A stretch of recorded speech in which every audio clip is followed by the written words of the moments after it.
It's my privilege to briefly introduce whom we call RKD, RK Dwivedi.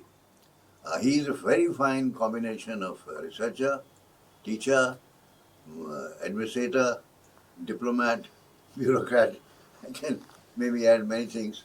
Of particular interest to us in terms of the topic here, the Shanghai Cooperation Organization, whose summit will be there at the end of August.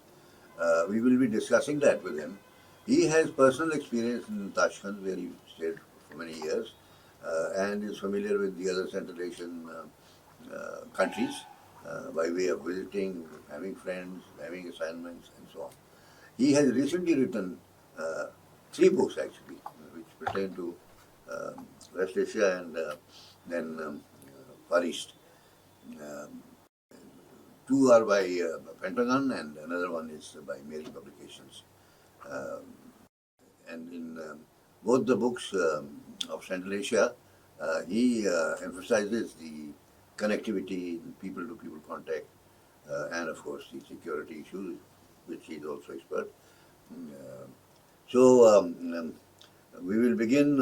Approximately, we have 9-10 questions, which I will be posing, and RKD will be responding to them about 3 minutes on each of the questions. About 3 minutes.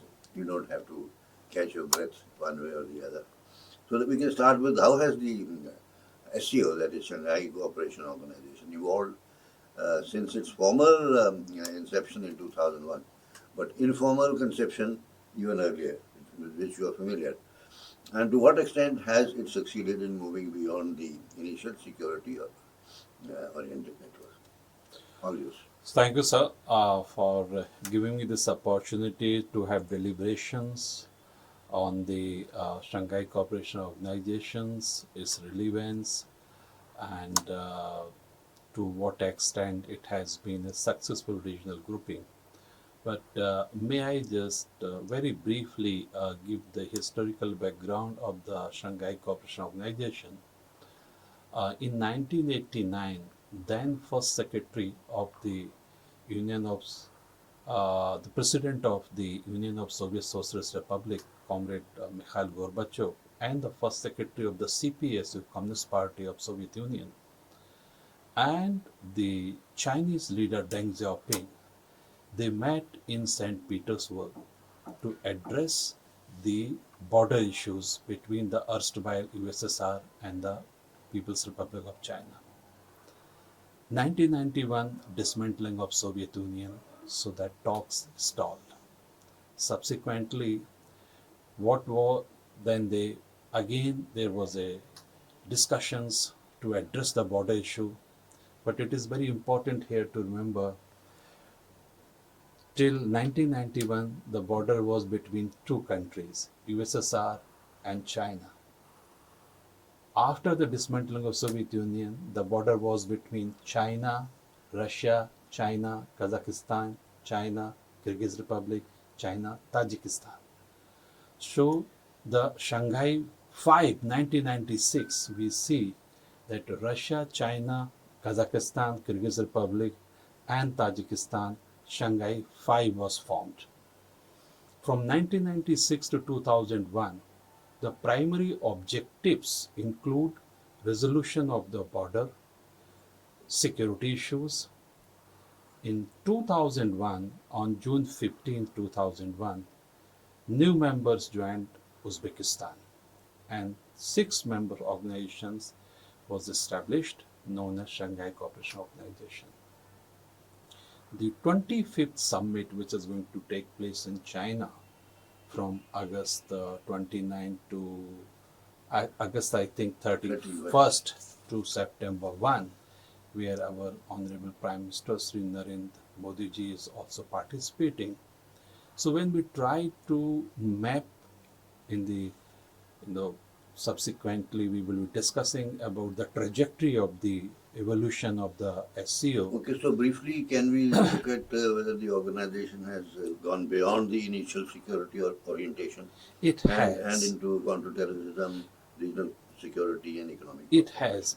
What is started as the border resolution grouping, Now we have the economic cooperation is one of the important aspect uh, of this organization. The cultural cooperation, S&T cooperation, and cooperation on the terrorism issue. It is an important Eurasian grouping uh, led by initially by China and Russia. Now there are 10 member countries: China, Russia, Kazakh, Kyrgyz, Tajik, Uzbek, India, Pakistan, Iran, and Belarus. There are two observers, Afghanistan Then and Belarus, Mongolia. meaning therefore it is Full, taking somebody from Europe also now. yes, absolutely. And I think there is a Eurasian, complete connectivity is there. yes, it is there. Eurasian grouping, and Russia is also part of Europe, part of Asia. Yeah. And there are two observer, Afghanistan and Mongolia. There are 14 dialogue partners, and there is a so it is an important Eurasian grouping, which is, I mean, if I try to quantify, it is representing 40% of world population Yes, it is. It is. and nearly a quarter of global GDP, That's right. which is very substantial. So, And as I just said, though there might have been some problems, border problems and all that, which I'm sure they can resolve, it's the largest contiguous mass in the world. absolutely. And the regional anti-terrorism structure, which is based in Tashkent, and which does conduct anti-terrorism exercise on the regular basis. So fair enough. I think we can address the question that to what degree has the SCO been effective in implementing its roadmap of cooperation in areas like security, energy, connectivity, and cultural exchange. It has been able to partially, I would say, not as has been conceptualized or talked, but when we look on the ground, we see that the success of the Shanghai Cooperation Organization has been little. Why? Because the limitation the organization has got, that what was agreed upon it could not implement. It is primarily because of the divergence or because of the contesting interest of the member countries, Especially India and Pakistan. India, Pakistan, and to some extent Russia, China. And so that has been, I mean, that's the main region. Can we see it in the context of this multipolarity and unipolar, this, like the US being way out in terms of muscle, while the other countries, especially the smaller ones, are left adrift like a kite flying on its own. Shanghai Cooperation Organization, as I mentioned, is an important Eurasian grouping, and definitely it is a step forward for the multipolar world, because it does give a sense of confidence to the member countries that the unipolar world led by, and quote unquote unipolar world led by United States, that And can maximum G7. maximum G7. I mean, that cannot be the rule of the day. So, as I said, 40% population of the globe and 25% GDP, it does indicate that whatever the SCO, the size, the both in terms of population and the GDP, if they decide and if they succeed, it is going to make an impact in shaping up the trajectory of the global developments, in shaping up the trajectory of the global arrangements. We can come specifically to India now. How does India perceive the SCO's relevance? Because some people allege that India has not been very active or even active, except now this time, of course. Even the meeting will be there with the president of China. No, I think it's wrong to say that India has not been active. India has contributed. We are member of all the administrative groupings within the SCO, whether it is the SNT group, whether it is the economic arrangements, or whether it is the anti-terrorism structure. We are contributing equally as a honorable member of the SCO. So I have mild disagreement with that Okay, no observation. However, But continuing with that thought, uh, um, what opportunities and challenges does India face in navigating in this organization? it has both opportunities as well as challenges. The opportunities are that, as you see, Kazakhstan, Kyrgyz Republic, Uzbekistan, and Tajikistan, they are member of SCO. And we do not have direct geographical accessibility to Central Asian countries Because of the uh, Kashmir. because of the good friend on the western flank of India. I, as a student of international Good friend, you mean relations, Pakistan? yes, I, as an being the student of international relations, firmly believe that it is in the interest of both India and Pakistan, it is in the interest of regional cooperation that the countries from South Asia and Central Asia, they come together. Is a perfect match of demand and supply rule when we talk about in the economic sense. However, India has not been given access, geographical access to Central Asia. So, how does that make an impact when we talk about SCO?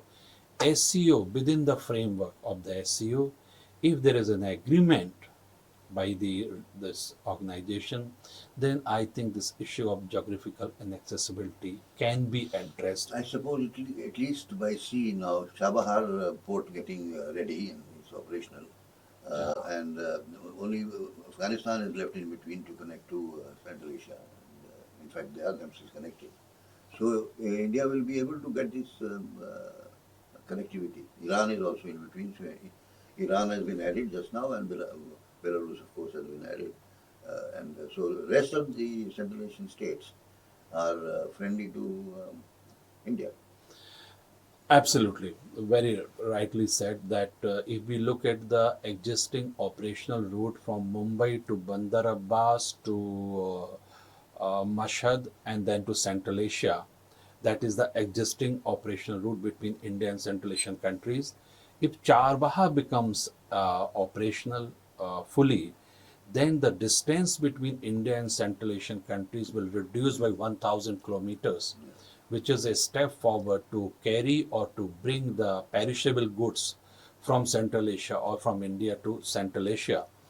However, from Chabahar, from Mumbai to Chabahar to Jaranj to Dilaram, and then further going to Faria province and then Balkh province, Mazar-e Sharif, and across the Oxus River, we are in Siri Darya province. I was lucky to travel on this route by road. But again, coming back to sir, the issue of the what are the challenges, the opportunities for India and SCO. So one is that issue of geographical accessibility with the common commitment can be addressed. That's the one good opportunities for India. Now, challenges is that this another good opportunity is the coordinated initiatives against the terrorism, extremism, and separatism. If there is a common agreement, however, we have not seen that success when it comes to extremism, terrorism, and separatism on the SCO So platform. then what is it on the economic side? What are the things which have happened or happening? By and large, it has been, if I may say so, it has been win-win for China. It has been win-win Win-win for for China, China. but the projects are there in the other states. Others. So- So far, not much to India, About I what- would say. Not India, other states. Other states, of Yeah. course, the Central Asian countries, they have been beneficiary of these projects. I mean, trains going up to Caspian Sea, throughout going to Europe, seamlessly from China. Yeah. So those are the area development. Of course, then energy is there. Energy can be taken out from the ground and refined and so on. Definitely, it has been a step forward in enhancing regional cooperation and regional integration. One cannot rule out that. However, the results has not been on the desired lines so far, and I wish that there is a realization in these 10 member countries that time has come where the Shanghai Cooperation needs to be activated in such a manner so that it is a win-win situation My quick for read all the is that member countries. there is the SCO Development Bank, which is now kind of taken off. There is the Energy Club, and then there are, of course, connectivity initiatives which are there. So, any feedback on the SCO Development Bank? Again, I would say that what has been agreed upon, we have not seen that getting translated into net deliverables on the ground. It has been, this is the 25th summit, if I am correct. It is. The 25th summit is going to take place. It has been journey of 25 years. So we need to see that. Plus 10 is the prehistory. Absolutely. So we need to see that how it has been translated into net deliverables for all member countries. Now, if I ask a question, to what extent China has benefited from Shanghai Cooperation Organization? Immensely. How? See, by having the Convention on Terrorism, Extremism and Separatism, all the Uyghurs movement in Kazakhstan, Kyrgyz Republic and Tajikistan, there are 3 million Uyghurs staying there. There have been complete ban on that. So China has been the great beneficiary of it. Now, may I say here that recently the Raksha Mantri or Defense Minister meeting of the Shanghai Cooperation Organization's members took place. And there was one country which opposed the inclusion of the attack in India, this heinous crime committed against the Indian citizens by identifying them. And when the Raksha Mantri asked the inclusion of that event in the statement, mention of it, and it was not included. So a comparative analysis indicate that on one hand, as is to again I have said, absolutely objective analysis indicate that China has been beneficiary of the very much, but they have been paymaster also. Yes, but when we say that we are all member countries, so the principle of the squared justice needs to be followed and invoked with respect to all member countries, and thereby everybody, it's a win-win situation for when we talk about the regional grouping, regional cooperation, But regional sometimes integration. I wonder that the Pahalgam issue, if it becomes, India becomes very sensitive on it, in all the international forums, they would either not reach a conclusion, communique will not be issued, or we will keep on harping on the same issue because, in a sense, revenge we have taken through Operation Sindhu. And somehow the delegation which went to so many countries, they have not been able to persuade that India did sufficient due diligence to find out who these terrorists were and then catch them and so on and so forth. Now that, in India to say that is like a blasphemy, you can get stones for saying this. But that becomes a block, always. The Kashmir issue, therefore India and Pakistan will not get along, so the SCO will not be effective, and of course then China will end up monopolizing it. Otherwise, Pakistan and India can be monopolized. So may I say first that we are very much sensitive and we have to be very much sensitive when it comes to Pahalgam. And I wouldn't say that Operation Sindoor is a revenge. It is rather an action taken against those who have perpetrated, who have been, spreading terrorism, extremism in India. So the Operation Sindoor was to punish these terrorists, not a revenge. Second, yes, we are very much sensitive on this issue because it is the core of the Indian Constitution. It was an attack on secular fabric of India. Therefore, we are very sensitive.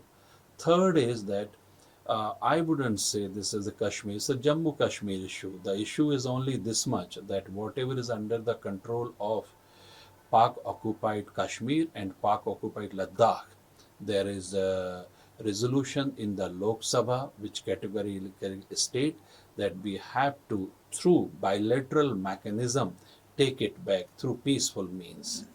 And recently on Operation Sindoor, that the terrorist, the Home Minister of India gave a reply on the floor of Lok Sabha, very giving all the details that how the identification took place of the terrorist, what were the parameters invoked in order to identify that they are the same terrorists who have carried out these. Arkady, you and I are aware of these things, right? Can our diplomacy in an organization like SCO harp upon it and give solid proof so that people change their mind? Otherwise they will not be able to pass anything of relevance to economic issues and the connectivity issues, etc. So, in any case, let's see what happens on the 1st September. We can hypothesize now what is likely to happen. My hypothesis seems to be that this issue will become a roadblock there. With the result, the projects which can come up, after all, BRI and SCO are also coordinated, right? So money can flow. And of course, the RCP project which is there, of course, in Pakistan they have now a problem with Baluchis. So the Baluchis don't let that be completed and going up to Gwadar. And of course, Pakistan is a loser. Sir, as far as making SCO successful, the member countries ought to be sensitive to each other with respect to their national interest. So we are very much, believes in the Panchsheel, and therefore all the issues needs to be addressed in effective and adequate manner within the framework of Panchsheel. If any country start using terrorism as instrument of foreign policy, there are going to be reaction to that. I hope and I'm sure that this summit, the fact that there are 10 head of the state or head of the governments are going to come, that there must have been solid work before the summit. And to that extent, the organization is now finding the footing, Yeah, I'm sure that there's some net deliverables are going to be generated out of this summit, and I hope that this is going to be a step forward in enhancing regional cooperation and regional integration. Can SCO be seen as an emerging counterweight to NATO and Quad? NATO is a military alliance, whereas SCO is a economic and cultural and S&T alliance. So there is no comparison between the two as per the defined charter. NATO has a clause where attack on one is attack on all. SCO has no clause. So there is not valid comparison between the two. As far as Quad is concerned, India is very much member of the Quad. So India is having multi-vector foreign policy, which means we align our interest with multi-organization which are in line with our national interest. So India is doing very well in the Quad, and so is with the SCO. And that is the essence of is the multi-vector foreign policy. That reminds me, I forgot to introduce you as the head of the CIS at MERI.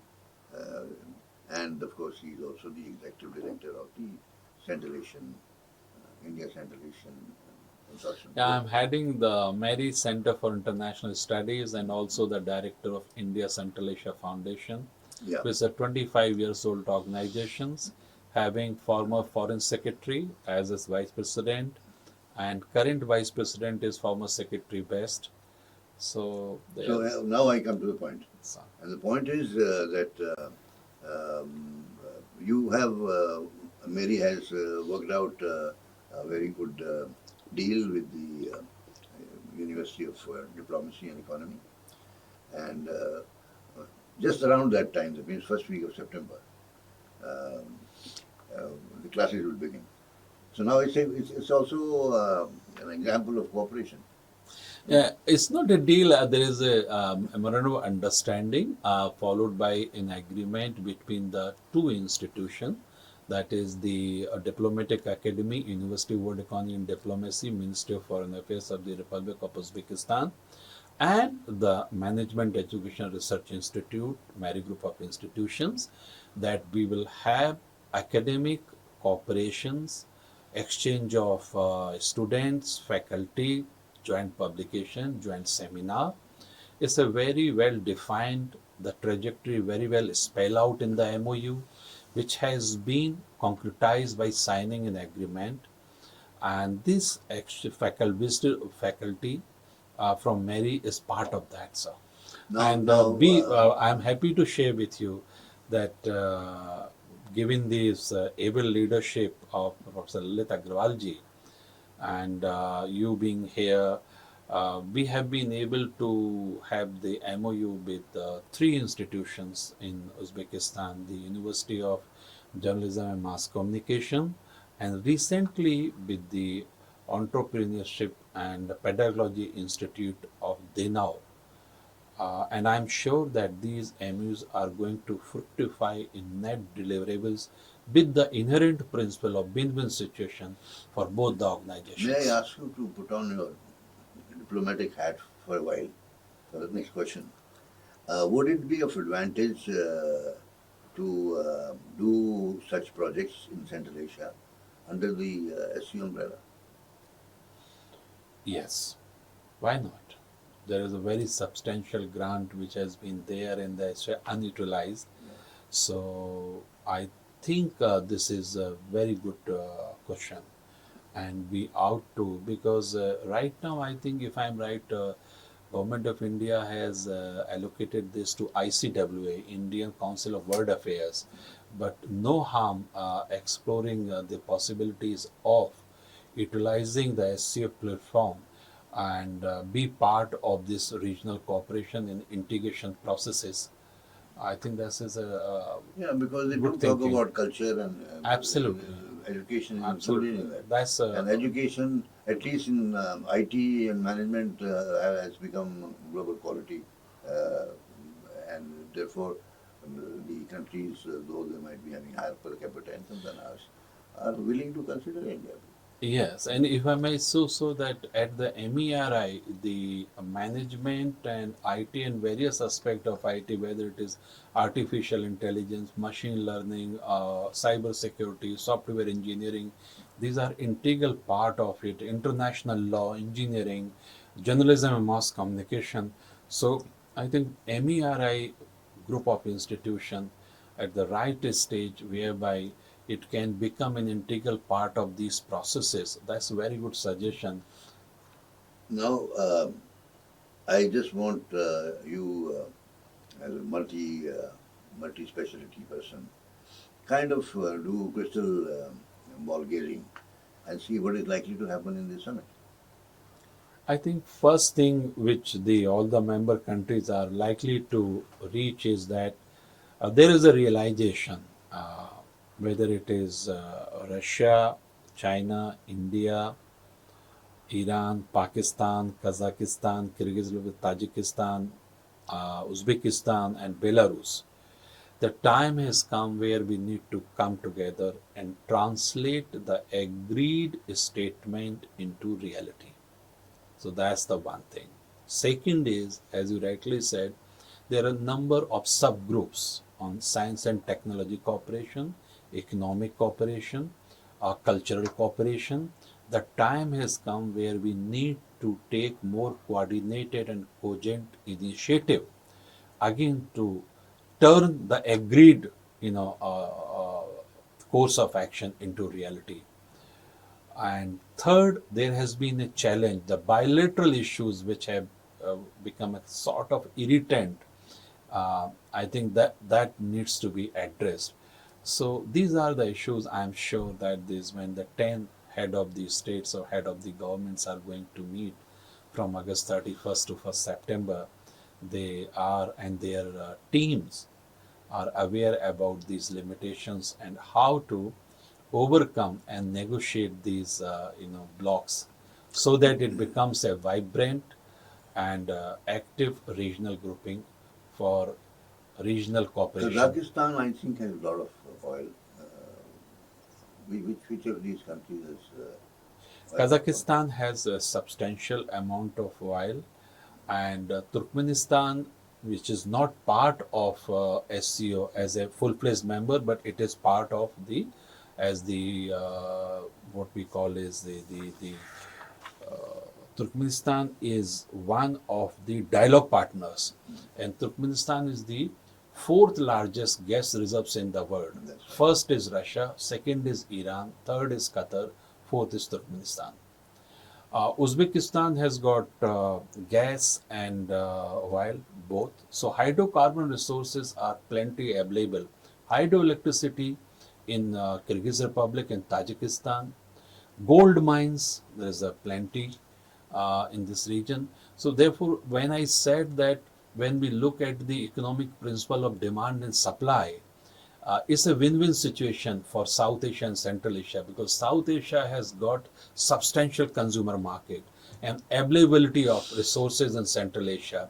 And especially when we talk about India's energy growth model, which is in development model of India, which is energy intensive, and availability of hydrocarbon resource in Central Asia makes this perfect match, demand and supply. So So who will build the cat?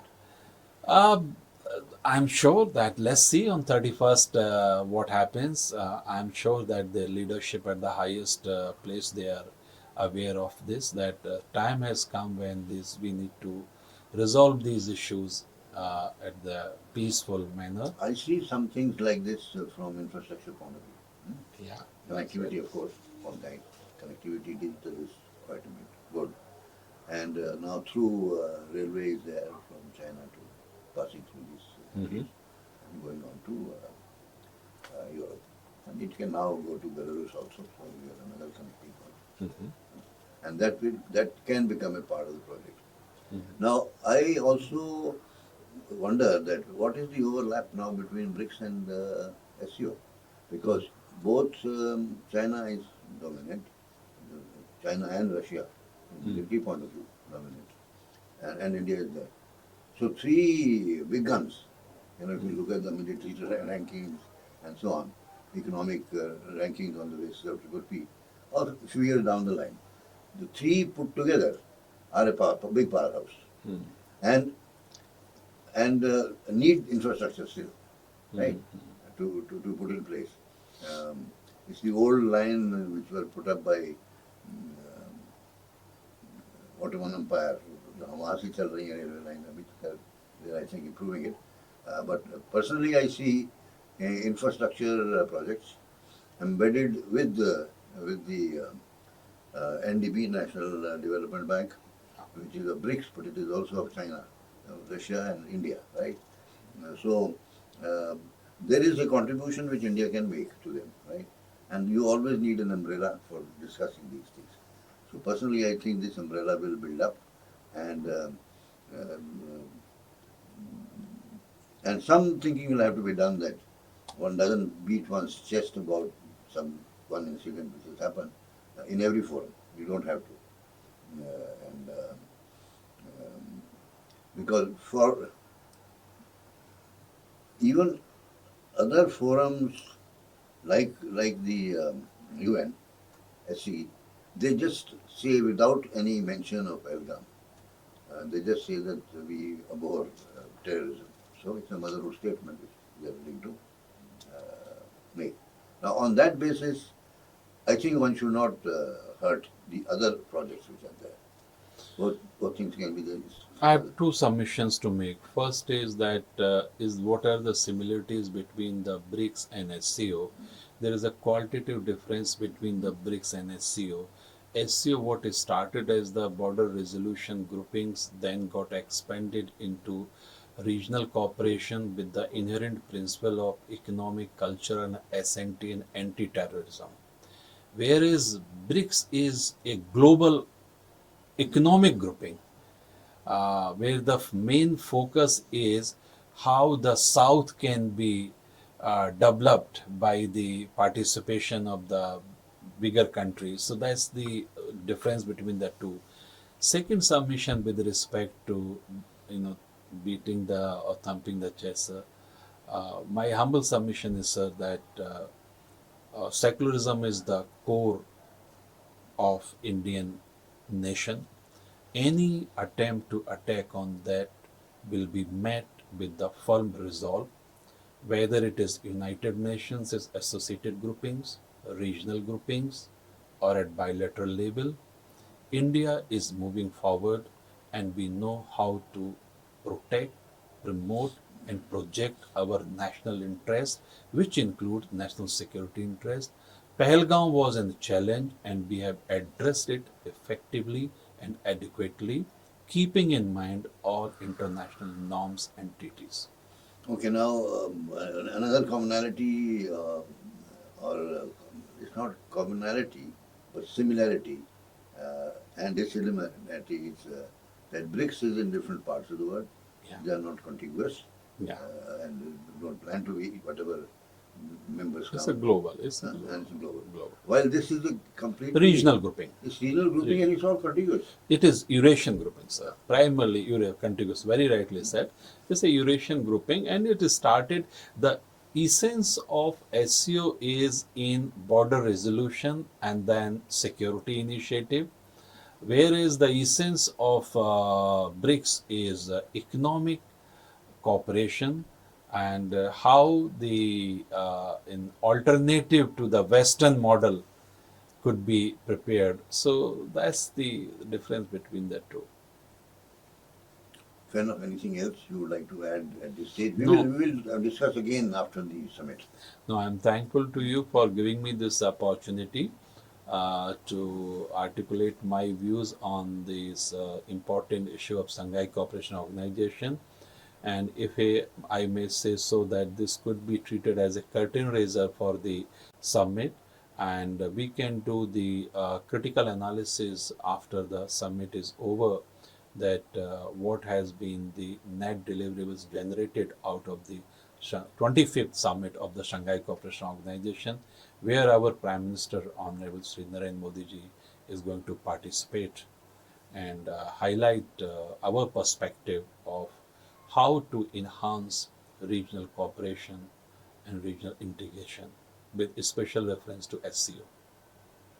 Thank you. Thank you. Thank you very Namaskar. much. Namaskar.